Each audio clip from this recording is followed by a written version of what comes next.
What's up, everyone? I'm Johnny, And I'm Elliot.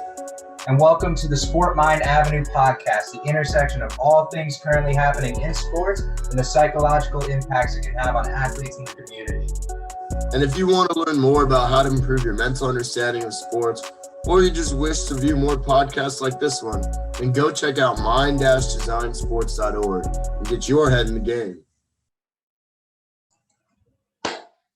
Ladies and gentlemen, welcome to the Sports Mind Avenue podcast, the podcast that explores the intersection between all things currently happening in sports and the mental impacts it can have on athletes and the community. My name is Johnny Mondo. I am one of the co-hosts of this fine podcast, here with Elliot Steinberg. Elliot, say hello. Hello. All right, today on this episode, we're going to be talking about Bryce Love getting the boot off an NFL team already. Emoni Bates decommitting from Michigan State, an absolutely crazy move, as well as our thoughts on the current status of the NFL draft and the certain picks that we think could provide the biggest impact on NFL rosters. But first, I think it's probably good that we introduce ourselves. So as I said, my name is Johnny Mondo. I'm a 21-year-old sport management major at the University of Florida. Basically, I grew up around sports. I played baseball from when I could walk until the end of high school competitively. And I also played on my fraternity softball team in college. So I stick with sports. I'm always around it. It's my passion, and I love everything I do. I came across Mind Design Sports when I was looking for an internship, and our boss Brandon basically said, look, I have this opportunity for a podcast about current events and sports psychology. What do you think about doing that? And I thought it was honestly a great idea. I found a great co-host who's one of my best friends in the world, and he's about to introduce himself now. So go ahead, Elliot. Hello, guys out there. I'm Elliot Steinberg. I'm 21. I just graduated from the University of Florida. Go Gators. I'm a sports management major, just like Mondo. I started out as a psychology major, so I do have background in psychology. I didn't talking about. And in high school and throughout my years in elementary school, middle school, I played baseball until I could no longer competitively compete anymore. And I also did wrestling and lacrosse in high school. So our knowledge of sports is pretty vast. And I'm excited to do this podcast with my best friend. So let's run it. Yeah, we really wanted to do this podcast because we both have a lot of experience and background with sports, and we know the different stresses, achievements, everything you could get in between. And we want to give our insight on different situations that maybe you haven't heard of before or you're worried about having to deal with. So I guess we could get started on our first topic. Today I want to talk about Bryce Love. How much do you know about Bryce Love, Elliot? Well, he was one of the best running backs in college in the 2020 season.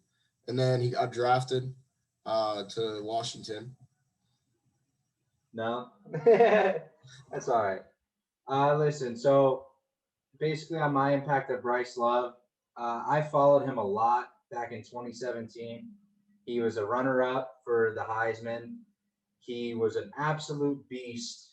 I think he should have gone into the draft, but he decided to stay for his senior year, and he had a suboptimal senior year to say. Yeah, He didn't do as well as he did before. So what's up? He tore his ACL in the final game. He did. Unfortunately, that shot his stock down super far, and he ended up as a fourth-round pick. Yeah, didn't get to play his first season, which is a struggle, especially if you're trying to make it pro. You need to start out of the gate swinging, and if you can't do that, it takes a mental toll on your health and on your performance as an athlete. Yeah, and to touch on that a little bit, there's always been this big debate about going pro early versus finishing up your degree. And I know this is a topic that comes up a lot with major athletes, especially when your parents are involved and stuff like that. So, on my personal belief, it's essentially if the money's there, go for it, right?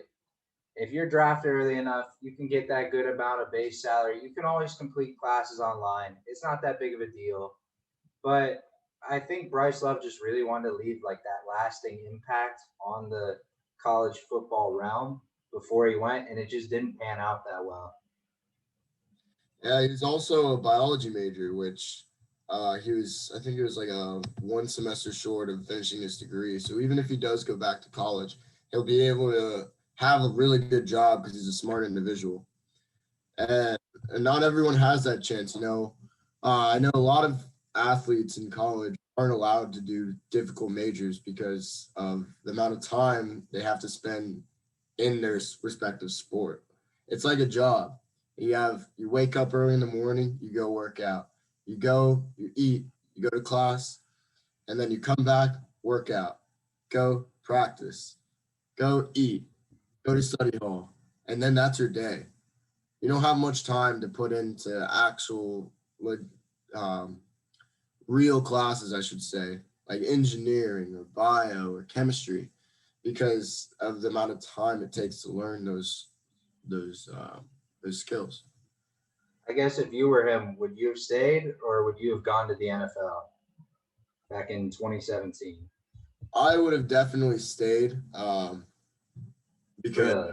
yeah, I think just like Dad Castle, you know, you stay, you make it better for the most part, but it doesn't always happen because if you have a great season and you come out the gates, you know, the next season you expect to do really well, and that doesn't happen, then you've lost all chances of going pro like you would have if you went in the first year. But in the same ideals, you can end up with a degree, and you can end up as a fallback for what happens if I don't make it to pros. What happens if this doesn't pan out how I thought it was going to pan out? You're going to be better off in the long run. That's true. I think he just got just it was just unfortunate timing for him, man. Like I really did love Bryce Love, and I really hope he gets another shot. I can only imagine what he's going through right now. I think he'll have another shot because they had a coach switch up right after his first season. So right when he's about to be able to play again, coach, and that took away from his standpoint in the on the team because that coach didn't draft him. He wasn't as important to his structure of coaching and his structure of the team. So they have to just move on. And do you think he's gonna land in another spot? Where do you think he might go? I hope he finds a spot. I know a bunch of teams that really need a running back, including my Miami Dolphins. I would love to see him go to Miami. That would be incredible. But you look all around the board, there's running back holes everywhere. Like you're telling me this dude can't be a feature back or maybe even a third down back? Like this Yeah, man's potential impact is worth the risk.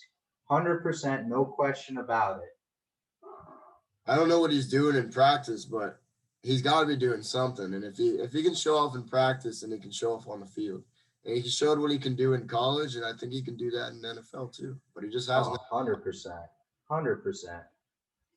All right, so this next one is actually almost breaking news. The number one overall recruit of the 2022 class, Amani Bates, decommits from Michigan State.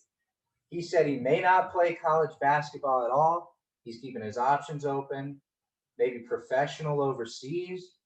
But I mean, this is mind blowing. What do you think? Some people are comparing him to LeBron. I heard that too. He's the next generation LeBron, which I he's 6'9", 7 foot wingspan, which is crazy, and he's really athletic. But to compare him to LeBron when he just decommitted from a top university, I think is outrageous because he hasn't put up as many numbers in college as he would have liked because he never got a chance. Yeah, he never really got to. I mean, we're starting to see this more and more lately. Like athletes are kind of saying, I don't really want to be part of the NCAA. I'd rather go pro. You saw with LaMelo Ball. Mhm. I mean, that man dominated overseas since he was 16. He was filthy. He was in our And heads ever since he was a sophomore in high school. Everyone knew his name. yeah, the man was filthy. And I feel like he's just that much better today because he did it. So I really am looking forward to what Bates does. Uh, whether that's going pro or maybe finding a different school, we don't really know yet. But it's definitely a story to keep tabs on, keep looking at, because wherever he goes, he's going to make a massive impact.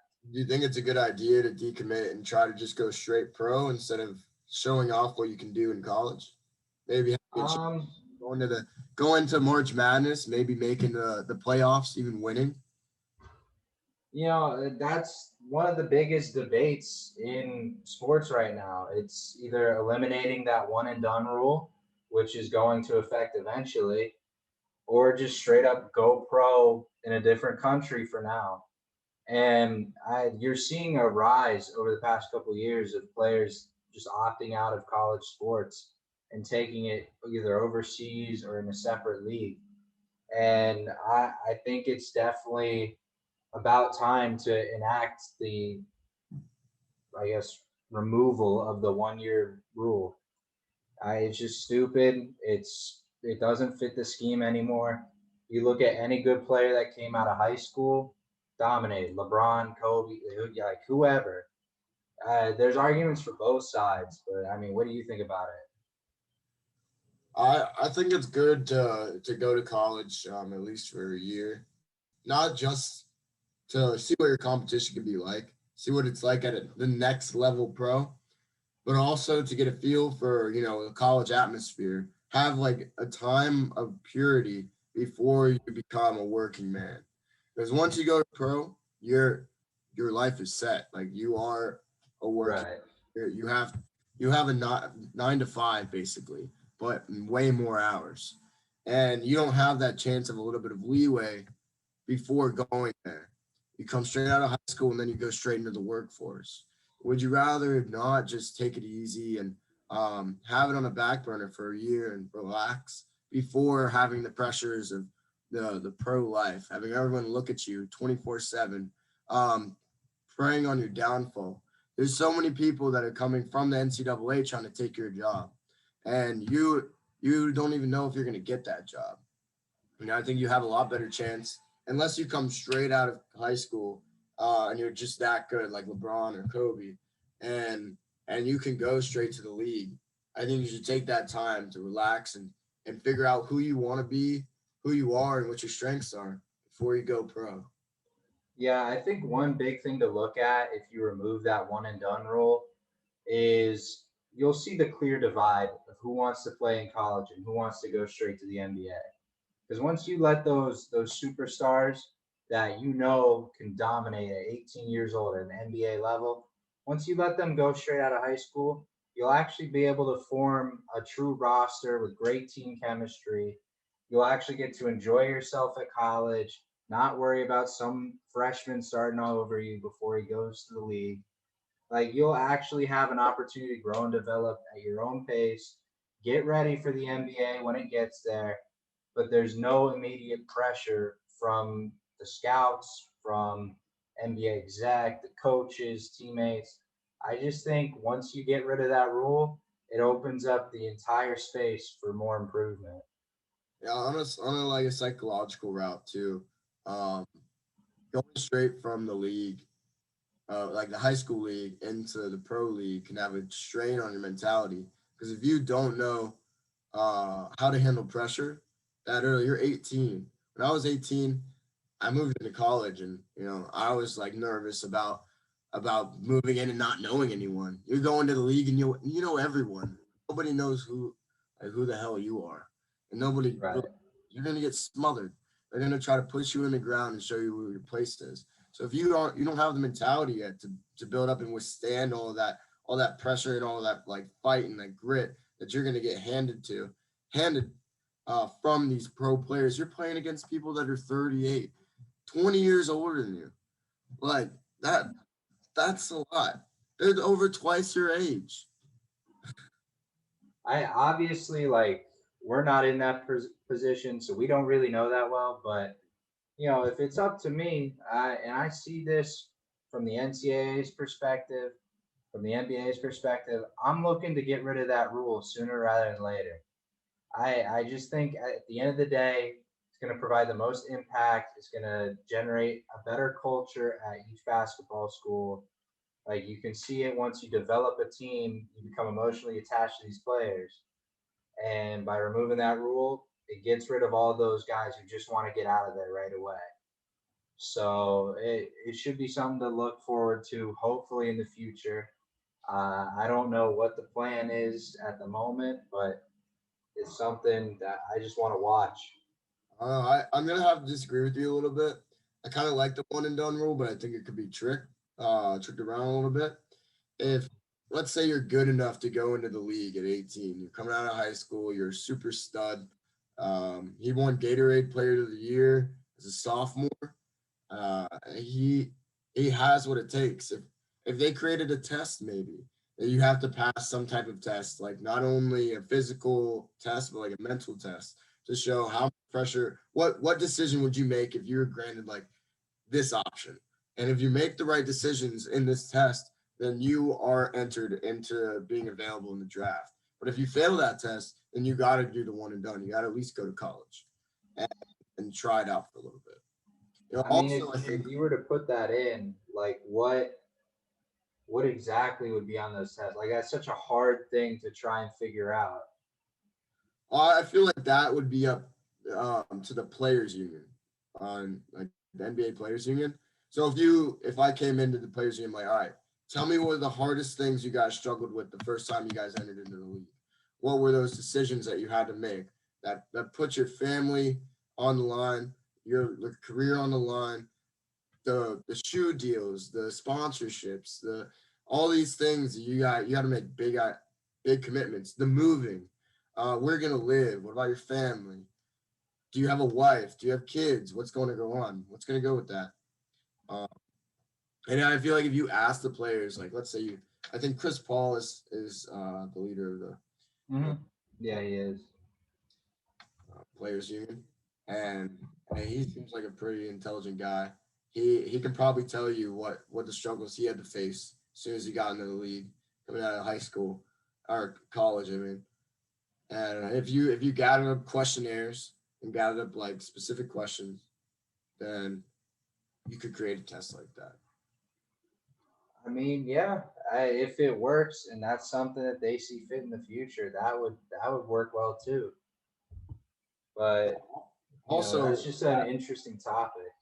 to the point of the one and done, and you see a lot of people playing with soon to be pros.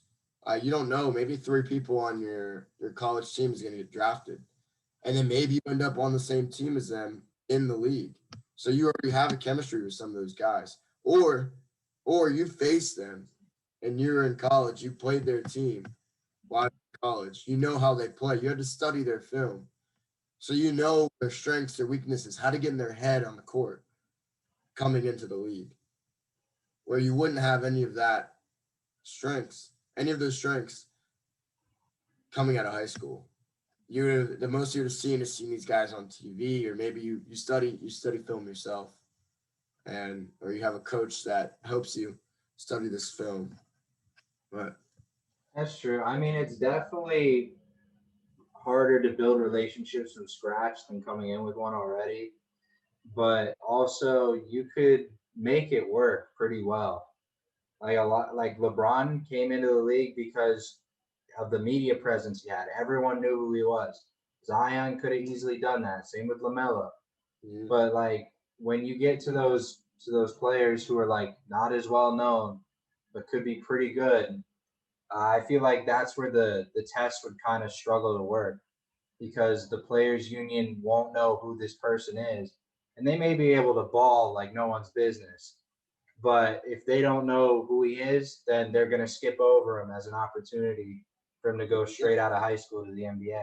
well, then if he doesn't make it into the NBA in high school, he's got to go to college. Fair enough. I mean, If I don't know again, who you not a are, like bad you're alternative. obviously not good enough to be on my radar to be in the NBA. You know? True. Everyone who's been successful coming out of high school, people knew. people knew they were. Yeah, you're not wrong there. All right, so the next thing I think that it's mandatory to talk about right now, the NFL draft happening as we speak. I guess, kind of what picks do you think are going to have the biggest impact? Who are you looking forward to see the most? Now, I'm seeing what the Bucks do with our number one QB. The man himself, Kyle Trask. I don't know about you. I want to hear what you got to say about it, but I don't think he's gonna be good. Under Tom Brady's wing, a couple years he's gonna probably have to stay under that wing. We'll probably see him in fourth quarters, maybe second quarters, just a little bit in up and between. But what do you think? Here's what I'll say on Trask. Trask is a great player. He had great weapons around him, and he had an offense that was fit perfectly for him. With that being said, there are some areas he needs to continue to develop in as a player that he'll get the chance to within the Bucks organization. But you get a coach that loves to throw the ball, Bruce Arians, right? And you have the greatest player in NFL history in Tom Brady teaching you what's right, what's wrong. And on top of that, you have all of these weapons available to you. I mean, it's arguably better than the UF roster. Well, what did that do with Mike Jimmy Evans. Garoppolo? What about Jimmy Garoppolo when he grew up under Tom Brady's wing? How do you Yeah, think? but Jimmy Garoppolo also didn't end up with the offensive scheme that he needed. I mean, you look at that San Francisco roster, who's their best receiver? Moser, at what point are you going to be able to help the QB? That's the issue with Garoppolo. He just didn't get help, and that's why he fell apart, and that's why he might get traded to a team that can actually help him. But with Trask, I hope biggest prayers ever that he has a great NFL career, really makes the UF community proud. I'm doing nothing but cheering for him. That's for sure. We had like 5 drafts or draft picks this year, I think. We've had a bunch of them. We had Pitts at 4. I mean, Pitts is a different animal, future Hall of Famer. You know what happened last time this happened, right? What? No era. And most of the players went to jail. This is true. It is very true.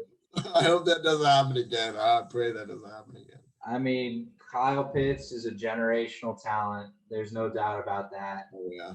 Kadarius Toney on the Giants is beautiful. I can't wait to watch that. That's gonna be nuts. Marco Wilson actually got drafted. You see that? Yeah. I can't say I'm surprised because he's a good athlete, but after that meltdown he had against LSU, I had lost a lot of respect for him. So I hope he's figured it out. I lost all respect for him when he did that. I was so excited for my senior year to make it to beat Alabama and go all the way. And what do you have to do? He threw the shoe. He threw the shoe. If you're young and you're listening, you think he's gonna throw another shoe? Is he gonna make another slip up like that? He can definitely grow and fix his character issues. I think it was more of a heat of the moment type thing. You still shouldn't do it. But yeah, now he's in the field. You know how much more heat of the moment he's gonna have now, especially if he's a starter. I mean, we'll see what happens, but I hope he does well. He could make UF proud. I'm sure he's gotten a lot of feedback after that. He's definitely gone through a lot. So I hope he has a great career and he finds success wherever. It stings a little bit, honestly. Just knowing we were that close to not only the Natty, but that could have been a Heisman lock game for Trask. It just hurts, man. It really does. But what do you think about the number 1 pick? Trevor Lawrence? I Lawrence. love Sunshine. Sunshine's going to have a great career. He's got a great coach, Urban Meyer. They're gonna build this team up. I can't wait to see the Jags be relevant once again since the Blake Bortle shoot like AFC Championship run. And we spoke on Tim Tebow too. Tim Tebow might be coming back. Tim Tebow coming to that Also that he should roster would be be. sick. Sick. Nuts. He should have been a tight end since he was on the Patriots. That's what cost him his football career. Yeah, I'm just kind of curious as to like why now? Why at this point? Like you just retired from minor league baseball. You have a pretty good analyst job. Why do you want to be a tight end all of a sudden? Do you think he just misses it? Do you think he misses the spotlight? I'm sure he misses the spotlight, but I feel like he gets the spotlight wherever he goes. Also, he's newly married, so now he's got deep testosterone that he's been building up for This is true. 4 years. I mean, we'll see what happens. It was only like in talks, but if Tim Tebow comes back, I may have to snag a jersey. That would be sick. I mean, no. A little Tebow time in Jacksonville. Come on now. We gotta see that Neil come back. Ooh, the Tim Tebow Neal with that awful haircut. His big old oval head. So another pick I really want to talk to you about, Devonta Smith to Philly. How excited are you for this? I think it's going to be really interesting. They do have a good program. I do not like Philly fans. I'm going to throw that out there. They're gross. Not as bad as some other fans, like Raiders fans and stuff. But I think the Philly roster is not that good. But Devontae Smith, I think, is going to have a great career. Stats. I'm just excited for that Jalen Hurts connection. Oh, I want to see him dominate. I want to see Devonta Smith dominate. I have high hopes for that Eagles duo right there. High hopes. I'm sorry, I'm catching bugs out here. I mean, it looked like you snagged them pretty good. You got one earlier. I got one earlier. What do you think about the past draft so far? Do you think they're looking good? I'm happy that we got the Alabama QB. I think that's going to be replaced. I think Cam, he had his time to shine. He didn't really do very well. He didn't do very well. We didn't make the playoffs for the first time since 2000. And I think Cam will probably have, the first half of the season to show what he's got. And if he doesn't make it, then I think he's going to be replaced. I mean, yeah, I could see it too. Mac Jones is basically, the comparison has been the Tom Brady body type. Mac Jones, the ultimate frat guy QB, right? So I would love to see him do big things in New England, but I also hope they don't win that much. As a Dolphins fan, that's just kind of a curse I have to deal with. But I'm excited for that future too. Yeah, we also got running back from Oklahoma with the 4th round. I think that'd be a good replacement for our current lineup. We'll see. The big things expected. We got James White and Sony Michel, but James White is not as keen as I thought he was going to be. He was always really good as a second string, second down, third down running back. But I think we need something strong or pretty deep against Sony Michel, Damian Harris. It'd be pretty interesting there too. Do you think the Pats will be back in form? I guess would be the. Yeah.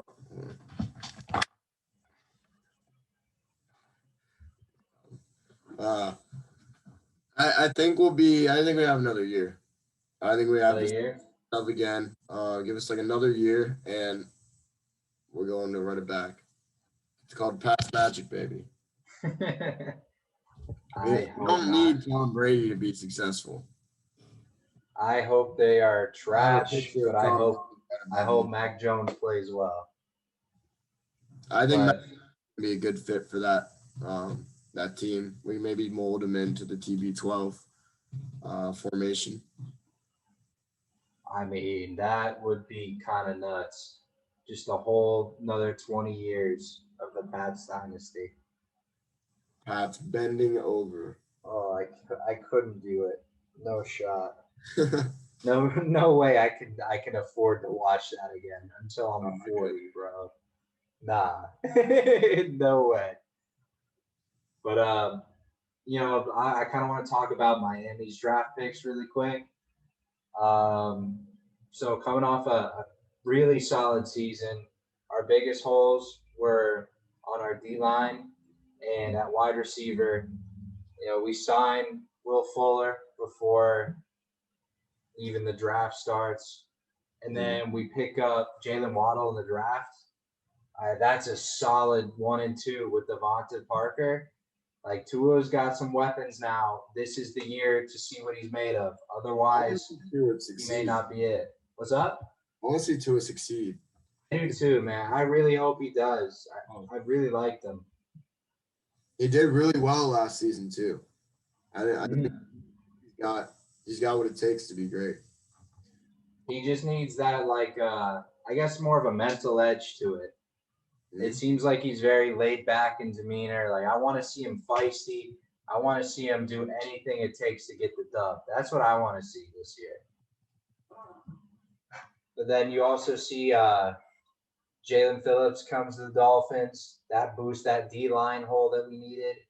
I'm very excited to see him take over that defense, work around any O line in the NFL. That man is a beast. Beast. But yeah, so I guess that would be enough about the NFL draft. And I kind of want to get into this cool little segment that hopefully in the future we can have viewers send in questions to.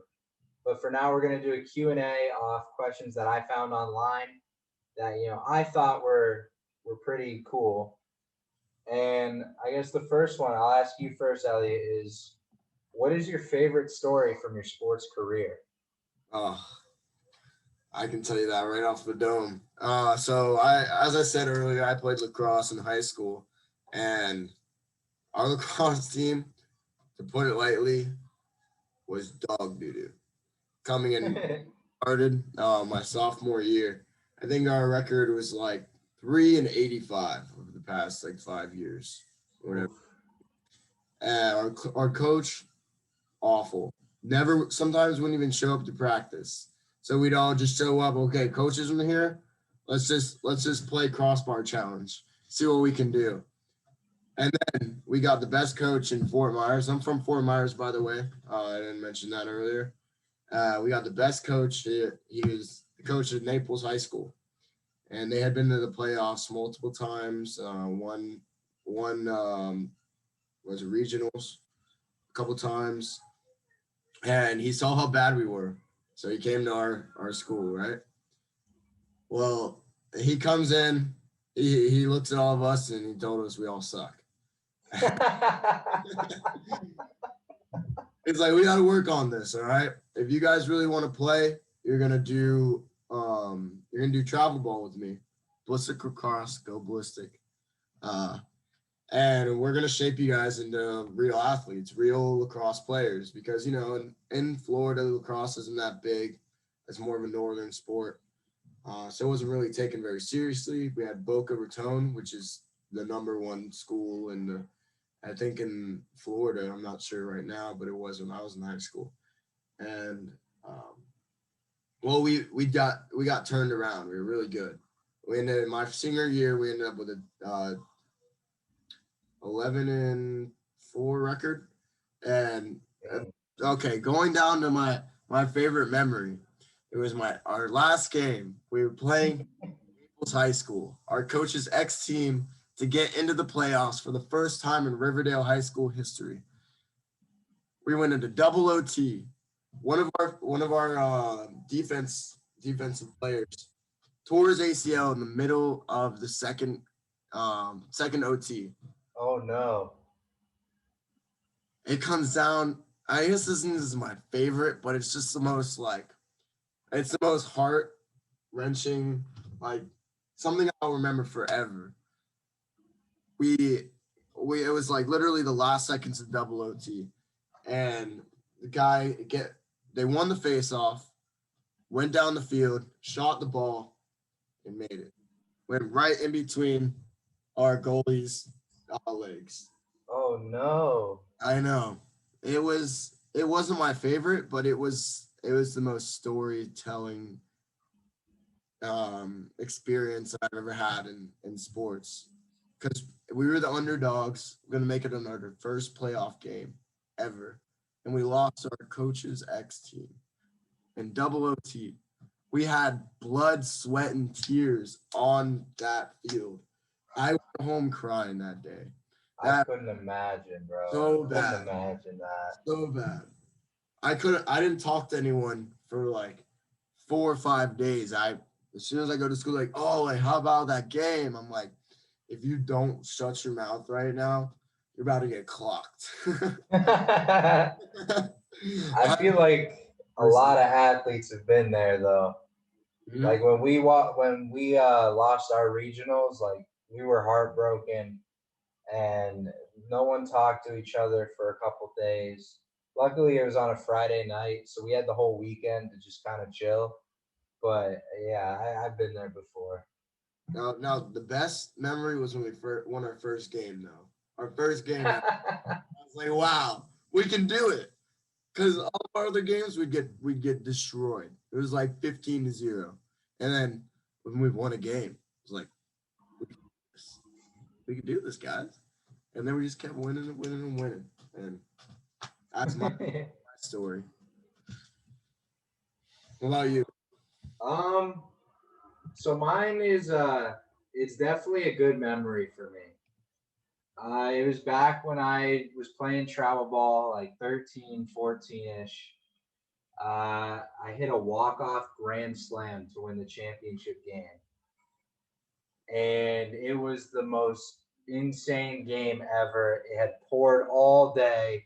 It was awful. But they finally like let us play after like an hour and a half of rain delays. And I think the coolest part was that my uncle, who came to the game that day out of nowhere, snapped a picture of me when I hit it, and I got a picture in the mail. It's of my swing finish and Babe Ruth's swing finish next to each other, and it looked identical. And it's one of my favorite games. It's back at my house down in Palm Beach Gardens, but Bills. it's so cool, man. It's just that's one of those things that just lives with you forever, right? Mhm. So, I couldn't imagine. I've never I hit a home run. I could never. mean, I've I never always just scored a drive by lacrosse school. goal, so Yeah. I guess we both haven't done that. I mean, do we have a good one from our fraternity softball team that we can tell?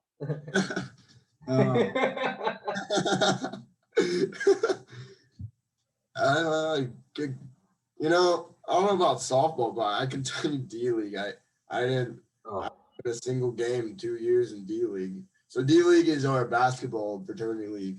And one thing you guys should know about me is I love basketball. I true. baseball, but I love watching basketball and I love playing basketball because it's one of the sports that you can play anytime.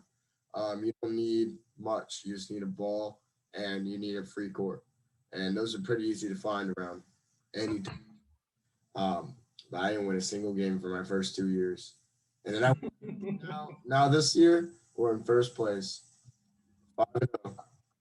Getting carried to first place. Oh, that's cap. That is cap. I was the last pick of the first round, and you know what? Now we're number one because Good for you, buddy. everyone slept on me. Says I'm All like right. 5'7", not very tall. Outside shooter, they call me Steph Curry. So the next question we can get to is what is your favorite sports quote and why? Should I go first this time, or do you want to keep it? I go first. All right. So my all-time favorite sports quote is not from any big figure, any big athlete. It's actually from my dad. And before every at bat, he would tell me, "There's no better pitcher than you are a hitter." And that was something, whether I was in a slump or I was nervous or something else was going on, that that quote right there would lock me in no matter what. Because it gave me the confidence to be like, you know what? There's no one here who can get me out. I'm the best hitter on the field. If you find a way to get me out, it was all luck. And it's just a trick he used to kind of get me to stay locked in, keep going, keep pushing, and I really thank him for it because without that, I'd probably have a tough time just sticking with it. What about you? Mine is from the all-time great Marshawn Lynch, so I don't get fined. When he said that, gears started turning in my head. I was like, wow, that's real. Like he's really there just so he doesn't get fined. And courage it takes to say that on camera and like, oh, like, so what do you think about this? And there's like, no, I'm not answering anything. I'm just here. If you guys want to keep asking me questions, keep asking, but I'm not going to answer. And it also relates to like how it is to be an athlete. You have to go like there are certain things that you have to go and do as an athlete that you don't want to, but your contract, your agent, they tell you got to go do this. You're gonna make probably like a couple 100,000 off of doing it too. Um, but it don't really care what you say as long as you don't hurt yourself. Sure. It showed so much confidence when he said it, and it's all which is fun. I mean, Marshawn's just a different breed. That's just facts. And All right, the next question I got: who do you think had the biggest impact on your sports career growing up? I got it. You got the bug. Got the bug. You got the bug, everyone. Even that, there's like a gnat flying around in here. You gotta get rid of it. um, the biggest impact on my career. Hmm. You know, I honestly think it's one of my close friends back home. His dad used to coach me in Little League, and I grew up with him. So to give you some context, this guy, shout out to John Bidding. Uh, he has four other brothers, all of who played baseball with me, and he's like one of the middle children. I guess you can't really be a middle child in four, but Right. he he was always on my team, and a lot of people. I was not a good hitter. I was never really a good hitter, but I had speed, so I would just hit and just run. I get like a ground ball to second, I'd make it out. I'd make it there. Um, but he would always coach me and be like, "Hey, man, like it doesn't matter how bad you're hitting, doesn't matter how much of a slump you get in, just keep your head up." He was the best friend I could have on the field and off the field. I'd always count on him, even when we were on different teams. I could count on him to like try to get in my head. I'd be getting into his head, and it was just a great dynamic. And he kept sports. And this kid also has like huge anger issues. He helped me keep my head on and know when I'm going on his level, so I bring it down a little bit, and I'm like, all right, like don't pull a Johnny boy. These That's are one of my funny, biggest man. inspirations. And professionally, Dustin Pedroia is my all-time great. Dustin Pedroia and Klay Thompson. Klay Thompson for basketball because he's one of the greatest to ever do, and especially now, Mm-hmm. it's kind of hard to see what's happening to his career. 2 years and he hasn't gotten to play because of injuries, and It's tough, man. it sucks. And especially in those finals. Oh, that finals where he tore, yeah, what he tore his ACL, right? Mm-hmm. Um, and then Kevin Durant goes and tears his Achilles. But that was devastating. Raptors win. Yeah, Raptors shouldn't have won that game. I'm not a Kyle. Also, I'm not a Kyle Lowry fan. I don't like Kyle Lowry. I think he's a little BS. But yeah, I mean, it shows you how to be a good person. Right. What about you? Um, I would have to say my parents definitely had the biggest effect. Mainly my dad. Mom, like if you're listening to this, I'm sorry. I love you, but telling me to run when I hit the ball is not gonna make the biggest impact list. But my dad was like always the driving force for me, man. I always wanted to impress him, always wanted to make him proud. He would work all day and then come do baseball lessons, baseball games, practice with me all night. If I knew I had bad games, I mean, you know how it is. Dad's ready to chew you out in the car ride home. It happens, but when you succeed and you see that smile, there's nothing better to me. Nothing better in life than that. I mean, making Uh, smile was probably the best thing ever. yeah. But if we were talking professionally, Derek Jeter is always one that comes to mind. Dude was just a class act. Never was caught in drama. Always played his heart out. Like that was kind of who I modeled my career after. But it would probably be him, and then also LeBron. LeBron does a lot off the court.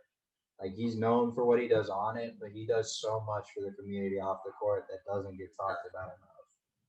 So I would say those are the biggest impacts on me growing up. You know. All right, this next question. Do you think that attitude is a winning factor?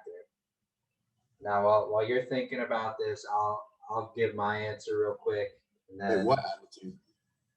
just any attitude. Like, do you think attitude in general is a winning factor? Oh, So, if I were to answer this one, your attitude defines your career, plain and simple. That's the way I see it. If you want to win, you need to develop an all-in attitude where you'll do whatever it takes to get yourself or your team to that next level. If you don't have a good attitude, you might win here and there, but you'll never be remembered as a winner, but rather a selfish person on a good team. mm, Uh, I've seen what attitude adjustments do to my teammates growing up, professional level play. Like I've seen what it can do, and if you're listening to this, I can't stress this enough. If you want to win and you want to be remembered for winning and you want to get to that next level, a good attitude and a can-do effort that will give you the proper tools to get there. I don't see anything as much more important mentally than attitude when it comes to a draft pick, making your team, winning a championship. You just have to have that drive, you know. yeah, I agree 100%. There have been people who don't get drafted because um, you see how they react after whether it be a missed fly ball or a miss at bat or a missed catch. They start screaming, pulling an Odell. People aren't going to like that, especially recruiters who want you to have a good attitude. Okay, like I messed up, but I'm going to make that be fuel for my next catch or my next throw or my next hit or whatever it might be. Um, and you always have to have that good attitude because if you show you can have like a bad attitude and like yell, but it should be towards gearing up your other players. If you're in the locker room, you're like, all right, guys, we gotta do this. Like screw the other team. We gotta win. Like that's when you should have an attitude at its peak, but you also should learn how to control yourself. And you need to have that's one thing I've learned throughout my life. Is have to have self control. Self control is one of the biggest key factors in the greatest athletes is their self control. If you can control your attitude, you can control your mind, and when you can control your mind, you can control what you do and the outcome that comes from that. So as long as you have, like you said, like a can-do attitude and a good attitude and a winning attitude, you can do anything. Exactly, man. All right, last question, then we'll wrap up for the day. What is a quote that you live by in your everyday life? I can go ahead and answer this one. So I actually came across this quote it was like an auto store a couple weeks ago. It was just like, it was an abandoned auto store too. It said, "A smile is a curve that sets everything straight." And I think that was an amazing quote to live by. As you said, like with your parents, and when you make your parents happy, like see that smile, even if something really bad happened, it'll make you smile, make everything straight. It'll set everything down the course that it needs to go. I think as long as you work to please not only yourself and make sure you smile, but see other people smile and that be a goal in your everyday life, then there's nothing that can really get you down. Fair enough. I mean, that's a great quote. Was it the auto shop right out here in front of my apartment? It was after the Diplo. Oh, okay. Yeah, it was like in the middle of nowhere. I don't know where. All right, I'll give my quote, I guess. This one's kind of been with me for a little while now. It's live in the moment. Like enjoy what you're doing now. Don't focus on the future. Don't reflect on the past. Just focus on what you're doing right now. I've lost friends. It's been tough, but if I learn one thing from them passing away, it's live in the moment. Enjoy yourself. Don't stress about every little thing. Life's too short for that. And you see it in college. College flies by, right? Hey, enjoy it while you can, because then eventually you're not going to be able to have that fun. So enjoy yourself along the way before you get too old and realize that you just had life pass you by. Yeah. That's as simple as I can put it. That's something I live by every day. Enjoy myself to no end every day. That's about it to me, man. That's awesome. Yeah. All right, buddy. So this is episode 1. Thank you all for listening. Send in questions if you want. Go to minddesignsports.org and you will find it. Yeah, you got any closing thoughts? No, thanks for listening. Hope you guys tune in next time. We'll probably be dropping once or twice a week. So look forward to that. We'll always have different things, different topics. Sometimes we'll do topics. Sometimes we'll do just current events. We'll see what happens, see where it goes. And this has been the Sports Mind Avenue. Yeah, appreciate you all for listening. Have a good day.